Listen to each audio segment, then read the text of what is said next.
السلام عليكم. لما تكون ماشي في الشارع وتشوف كوردون معمول حوالين منطقة، بتفهم على طول إن في مشروع هندسي بيتعمل دلوقتي. لكن عمرك سألت نفسك المشاريع الهندسية دي بتتعمل إزاي وبتشتغل إزاي وبتبدأ إزاي، وإيه الخطوات اللي المهندسين بيعملوها وبيمشوا عليها عشان يطلعوا لحضرتك في النهاية منتج أو منشأ؟ أكيد سألت نفسك السؤال ده. أنا بقى جاي النهاردة عشان أجاوبك على السؤال ده تحديدا.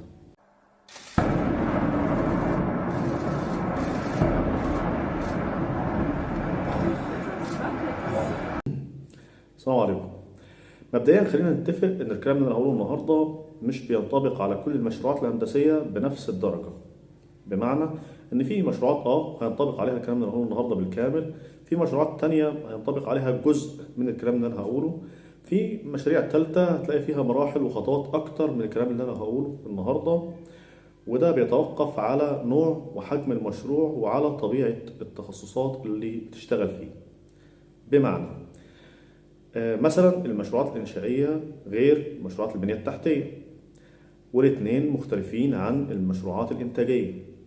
بشكل أبسط، أنا لما بعمل مستشفى غير لما هعمل شبكة صرف صحي، غير لما أصنع كمبيوتر، غير لما أصمم برنامج، وهكذا. ده من الناحية النوعية. من ناحية الحجم فطبيعي، يعني أنا لما هعمل مثلا فيلا غير لما هعمل كومباوند. من ناحية التخصص فمثلا مشروعات الهندسة المدنية غير هندسة الطيران غير هندسة الكمبيوتر، وهكذا. المشروعات عموما بتتقسم أو بتتصنف على أكتر من اعتبار. ممكن نصنف المشروعات على حسب طبيعتها، يعني مشروع صناعي، مشروع زراعي، مشروع خدمي أو سياحي أو أيا كان.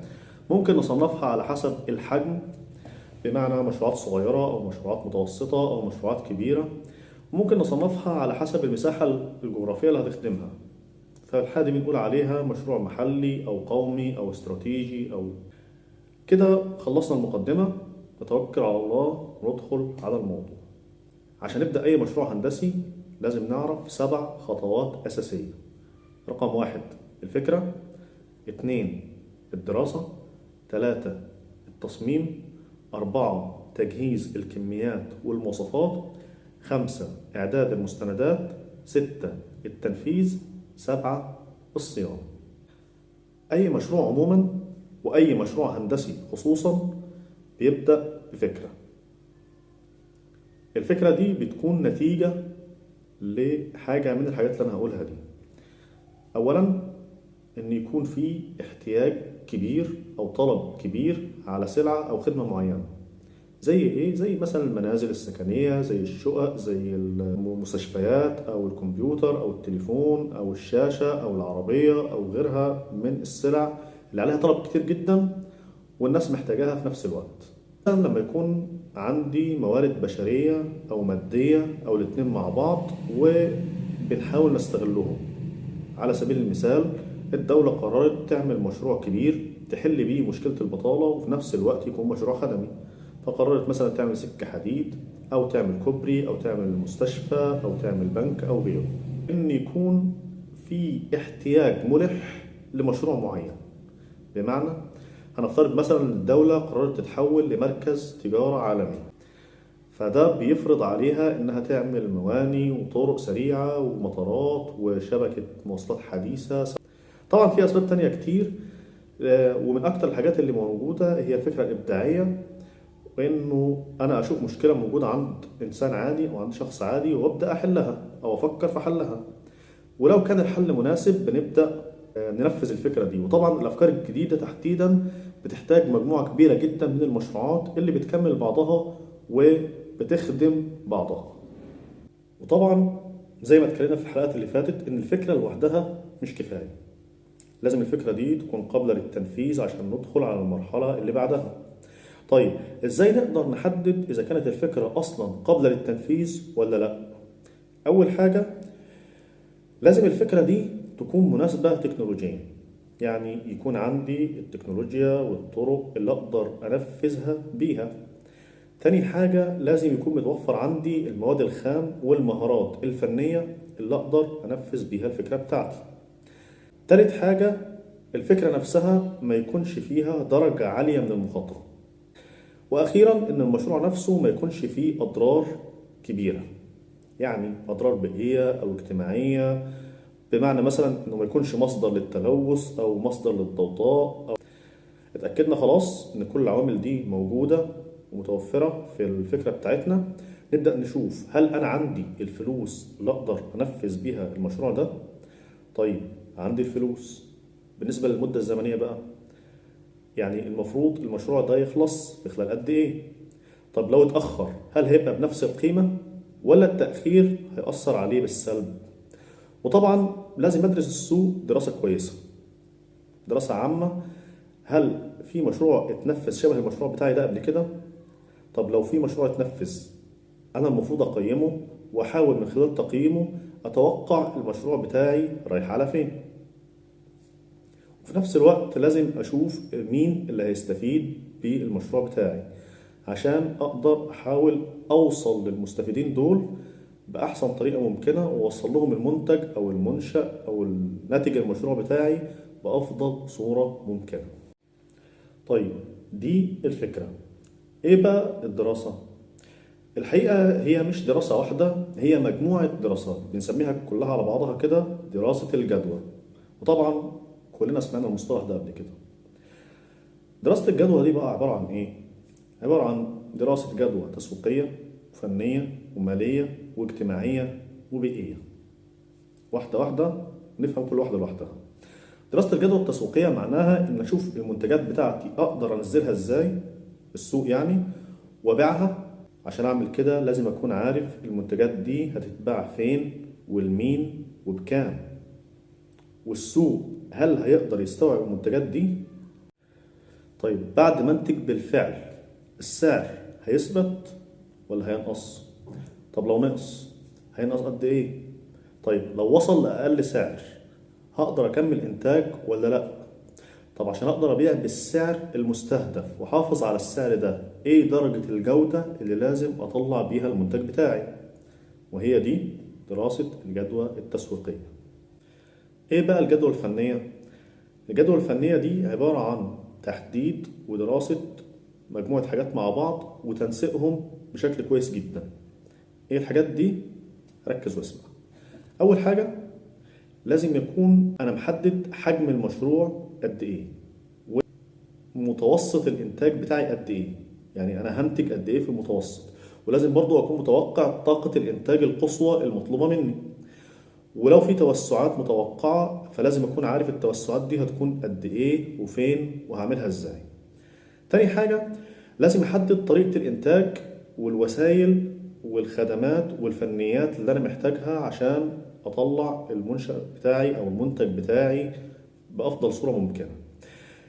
تالت حاجة لازم يكون عندي تصور للتخطيط الداخلي للمشروع، بمعنى أنا عايز أعرف الآلات والمعدات بتاعتي هتبقى فين، المخازن فين، المكاتب الإدارية وهكذا. لازم برضو يكون عندي تصور لاحتياطات المشروع من الخامات. مش بس كده، ده لازم كمان يكون عندي تصور للعمالة المطلوبة، سواء عمالة عادية أو عمالة فنية أو إداريين، يعني ملاحظين، عمال نقل، عمال صيانة، حراسة، خدمات، نظافة وهكذا. لازم برضو يكون عندي تصور عن الهالك بتاع المواد الخام بتاعتي. لازم برضو يكون عندي تصور لتكاليف تأسيس المشروع. كده خلصنا دراسة الجدوى الفنية. إيه بقى دراسة الجدوى المالية؟ دراسة الجدوى المالية هي توقع تكاليف المشروع والعوائد اللي هتتحقق بعد تنفيذه. وأي مشروع التكاليف فيه بتتقسم لمرحلتين. المرحلة الأولى هي التكاليف الاستثمارية، ودي هي إجمالي المبالغ اللي بتتصرف على المشروع من لحظة التفكير في عملية الاستثمار لغاية ما أخلص المشروع وأبدأ أول دورة تشغيل.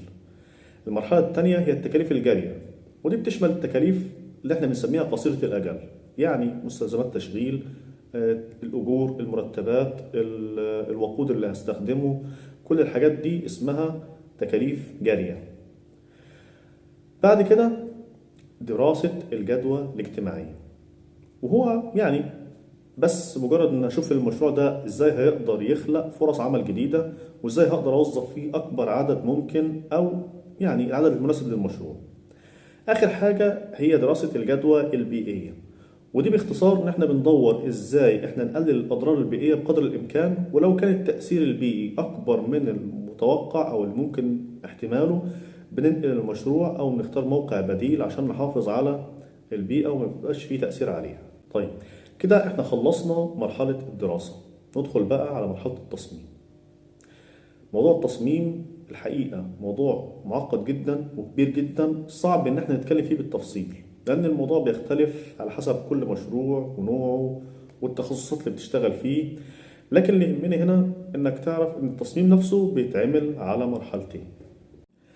المرحلة الأولى هي التصميم الأولي، وده بيبقى تصميم مبدئي، بنحط أكتر من اختيار للتصميم بناء على الميزانية المرصودة، وبتبقى عبارة عن مخططات مبدئية بمقاسات صغيرة بتبين بس الشكل العام للتصميم، وشوية وثائق كده صغيرة بتوصف شكل الأعمال والعلاقة بين الأجزاء المختلفة للمشروع. نوع الإنشاءات، المعدات المقترحة، طرق التصميم اللي هبدأ أشتغل بيها. مرحلة التصميم الأولية دي مجرد بس إن أنا بحدد الشكل وبقدر أتوقع تكلفة تقديرية للمشروع. دي المرحلة الأولى من التصميم أو التصميم الأولي. المرحلة الثانية هي مرحلة تطوير التصميم، ودي بعد ما المالك يوافق على التصميم الأولي. طبعا احنا قلنا احنا بنعمل أكتر من تصميم، المالك بيختار واحد منهم واللي بناء عليه بنحدد التكلفة. بعد كده بنبدأ نعمل تطوير للتصاميم دي. طبعا لازم تكون مفصلة وواضحة ودقيقة، والمفروض ان المهندس اللي هينفذ بعد كده لازم بمنتهى السهولة يعرف يقراها، وما بيكونش فيها تعديلات إلا في أضيق الحدود لو بس ظهرت مشاكل أثناء التنفيذ. طيب خلصنا التصميم، نعمل إيه بعد كده؟ ندخل على المرحلة اللي بعدها، وهي إعداد جداول الكميات والمواصفات. والخطوة دي ببساطة إن أنا بحسب بالظبط بالتفصيل كمية كل حاجة أنا هستخدمها من مواد خام، وخصائص المواد الخام اللي أنا هستخدمها، الخصائص اللي هتحقق لي المواصفات اللي تطلع لي أعلى جودة من الحاجة بتاعتي أو المنتج بتاعي. وبرضه بتحدد لي الحد الأدنى المقبول للنوعية، ولو في سماحية مثلا أو تفاوت في حاجة معينة. طبعا احنا عندنا بروتوكولات كتيرة جدا، أو احنا كمهندسين بنسميها كود، في المجال الهندسي بنسميها أكواد. الأكواد دي هي اللي بتوصف لي نوعية ومواصفات القياسية العالمية أو المحلية على حسب الكود اللي عندي، ودي اللي هي اللي بمشي عليها وبعرف منها السماحية بتاعتي. أنا ينفع أنزل بالمستوى لغاية فين، ده آخرك، ما تنزلش أكتر من كده. وطبعا احنا بنحاول قدر الإمكان ما ننزلش، بس أنا بقول لك إن في سماحية. طبعا هتسمع كتير قوي ما بين المهندسين كلمة كود، الكود المصري، الكود الأمريكي، الكود الأوروبي. الأكواد دي عبارة عن جدول مواصفات عالمي أنا باخده وبشوف أنا هحقق بيه إيه في المنتج أو في المشروع بتاعي. الخطوة اللي بعد كده هي إعداد المستندات. والحقيقة المستندات بتختلف ما بين دولة ودولة وبين مشروع ومشروع، وكل طبيعة مشروع ليها مستنداتها الخاصة أو الدورة المستندية الخاصة بتاعتها. المشاريع المدنية غير المشاريع التقنية، المشاريع الخاصة غير المشاريع العامة، المشاريع الحكومية غير المشاريع الأهلية، المشاريع الاستثمارية غير المشاريع الخدمية. فعشان الاختلافات الكبيرة دي ما بين المستندات الحقيقة مش هينفع نتكلم عنها، فخلينا نتكلم في كل بند أو في كل تخصص إن شاء الله من التخصصات، نتكلم عن المستندات بتاعته وطريقة الطرح بتاعتها والمستندات اللي بتهم التخصص ده أو اللي بيمشي عليها المشاريع الهندسية اللي في التخصص ده. طيب بعد مرحلة المستندات ندخل على مرحلة التنفيذ، ونفس الكلام اللي قلناه على المستندات هنقوله برضه على التنفيذ. للأسف إن التنفيذ إذا كان هنا إحنا بنتكلم عنه على إنه هو مرحلة من مراحل المشروعات، التنفيذ مراحل كتيرة جدا جدا جدا بتختلف عن بعضها تماما برضه على حسب التخصص أو نوع المشروع. بالظبط زي ما اتكلمنا في البند اللي فات عن المستندات، كل مشروع ليه طريقة أو ليه ترتيب مختلف عن المشروع التاني، وكل تخصص هندسي بيختلف تماما في ترتيبه عن باقي التخصصات. لكن ممكن بشكل عام نتكلم ان التنفيذ هو 3 مراحل رئيسية: مرحلة التحضير، مرحلة الإنشاء، مرحلة التركيب أو التجميع. وطبعا احنا مش هينفع نتكلم خالص على المراحل دي هنا وعن التفاصيل دي، خلي برضه إن شاء الله كل تخصص نتكلم عن شرح المراحل دي بالتفصيل. آخر مرحلة هي مرحلة الصيانة والترميم.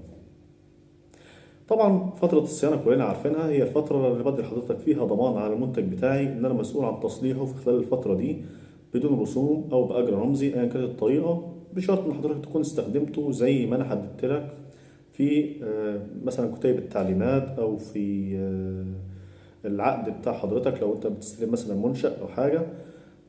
طول ما حضرتك ما خالفتش البنود اللي في العقد أو اللي في الضمان نفسه أو في البروشور مثلا اللي مع المنتج، يبقى أنا ملزم بإني أعمل لك صيانة على المنتج بتاعي. وبكده قدرت أوضح لك بشكل بسيط ومختصر بقدر الإمكان إيه المراحل اللي بيتم بيها المشاريع الهندسية، وإزاي التنفيذ اللي حضرتك بتشوفه على الطبيعة بيكون مرحلة متأخرة جدا جدا بعد مراحل كتير قبله. وكده أعتقد إنه كفاية قوي إن إحنا اتكلمنا بشكل عام عن الهندسة. نبدأ بقى نتكلم في التخصصات، وإن شاء الله بداية من الحلقة الجاية هنبدأ نتكلم عن الهندسة المدنية. دي الهندسة المدنية واشمعنى أنا بدأت بيها هي بالذات، ده اللي هتعرفه إن شاء الله الحلقة اللي جاية. عشان كده ما تنساش تعمل لايك وشير وكومنت، تشترك في القناة، تفعل علامة الجرس عشان لما السلسلة إن شاء الله تنزل تبدأ تتابعها. سلام.